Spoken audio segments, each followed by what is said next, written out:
Hey guys, welcome back to my channel. আমার চ্যানেলের অনেক দিন পর আবার একটা নতুন ভিডিওতে তোমাদের সকলকে জানাই স্বাগত। দেখো, শীতকাল মানেই নলেন গুড় আর নলেন গুড়ের পায়েস। নলেন গুড়ের পায়েসের সাথে লুচি খেতে কার কার ভালো লাগে আমাকে কমেন্টে জানাবে। চলো আজকে তোমাদের সাথে শেয়ার করা যাক নলেন গুড়ের পায়েসের রেসিপিটা। ফার্স্টে আমরা গ্যাস জ্বালিয়ে গ্যাসের ওপর বসিয়ে নিলাম একটা হাঁড়ি।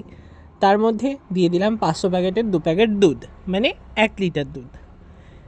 এবার এই 1 লিটার দুধকে গরম বসিয়ে তার মধ্যে দিয়ে দিলাম 4টে ছোটো এলাচ, মুখটা ফাটিয়ে নিয়ে, আর দিয়ে দিলাম 2টো তেজপাতা ভালোভাবে ধুয়ে নিয়ে। তো এবার আমাদের দুধটাকে হাই ফ্লেমে ভালোভাবে বয়েল করতে হবে, নেড়ে চেড়ে, যাতে দুধটা তলায় লেগে না যায়। দেখো, দুধটা বেশি একটু গরম হয়ে উঠলে আমরা নিয়ে নেব খেজুর গুড়ের পাটালি।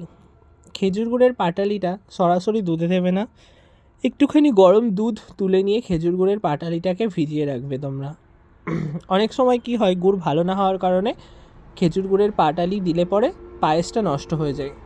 তার কারণে তোমরা আগে থেকেই খেজুর গুড়ের মধ্যে, পাটালির মধ্যে গরম দুধ তুলে পাটালিটাকে ভিজিয়ে রাখবে। এরপর ভালোভাবে দুধটা জাল করে নিতে হবে। জাল করে নিয়ে বেশ দুধটা খানিকটা কমে আসলে পরে তোমরা দিয়ে দেবে এখানে গোবিন্দভোগ চাল। আমরা এখানে পতঞ্জলির গোবিন্দভোগ চাল নিয়ে নিয়েছি 100 গ্রাম। এই 100 গ্রাম গোবিন্দভোগ চাল দিয়ে দিলাম। এবার গ্যাস কমিয়ে দিয়ে ভালোভাবে নেড়ে চেড়ে আমাদের পায়েসটা বানিয়ে নিতে হবে। চালটা বেশ ভালোভাবে সেদ্ধ হয়ে যাওয়ার পর্যন্ত আমাদেরকে ওয়েট করতে হবে। দেখো গাইজ, এখন প্রায় চালটা অনেকটাই সেদ্ধ হয়ে গেছে, আর আমাদের গুড়টাও কিন্তু দুধের সাথে গুলে গেছে। গুড়টা কিন্তু খুব ভালো, তার কারণে দুধটা কেটে যায়নি। দেখো কী সুন্দরভাবে গুড়টা মিশে গেছে। এবার আমাদের আরও খানিকটা টাইম ওয়েট করতে হবে চালটা পুরোপুরি সেদ্ধ হয়ে যাওয়ার জন্য। 90% কুক হয়ে গেলে আমাদের দুধটাও অনেকটা কমে এসছে। দেখো, এইবার আমাদেরকে এই দুধটা যখন কমে আসবে তখন আমাদের চালটা দেখে নিতে হবে ভালোভাবে সেদ্ধ হয়ে গেছে নাকি। সেদ্ধ হয়ে গেলে আমাদেরকে ওই গুড়টা দিয়ে দিতে হবে, মানে দুধে যে গুড়টা আমরা গুলে রেখেছিলাম ওই গুড়টা এবার আমরা দিয়ে দেব। দিয়ে ভালোভাবে গ্যাসের ফ্লেমটা হাই করে দিয়ে গুড়ের সাথে এই দুধ ভাতটা মিশিয়ে নিতে হবে। তোমরা কিন্তু ফুল কমপ্লিট হয়ে যাওয়ার পর গুড়টা দেবে। দেখো, আমাদের পায়েস অলমোস্ট কমপ্লিট।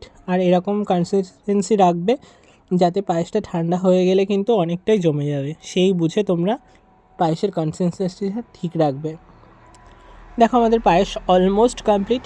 এবার আমরা গ্যাসের ফ্লেমটা হাই করে 5 মিনিট মতন ফুটিয়ে নেব, তাহলেই হয়ে গেল রেডি আমাদের পায়েস। পায়েস নামানোর আগে মেন ইনগ্রিডিয়েন্ট যেটা ঘি, আমি এখানে 3 চা চামচ ঘি দিয়ে দিয়েছি। তোমরা পায়েস নামানোর আগে ঘি দিয়ে দেবে। চলো এবার পায়েসটা টেস্ট করে দেখাই তোমাদের কেমন হয়েছে। পায়েসটা খেতে কিন্তু সত্যি খুবই ভালো হয়েছিল।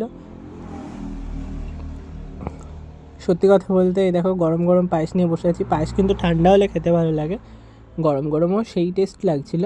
দেখো, তোমাদের সাথে অনেস্ট রিভিউ দিচ্ছি, সত্যি সত্যিই পায়েসটা খেতে সুন্দর হয়েছিল, সুন্দর, দারুণ দারুণ। তো আমার চ্যানেলের ভিডিওগুলো তোমাদের যদি ভালো লাগে তো চ্যানেলটাকে সাবস্ক্রাইব, লাইক করো। টাটা।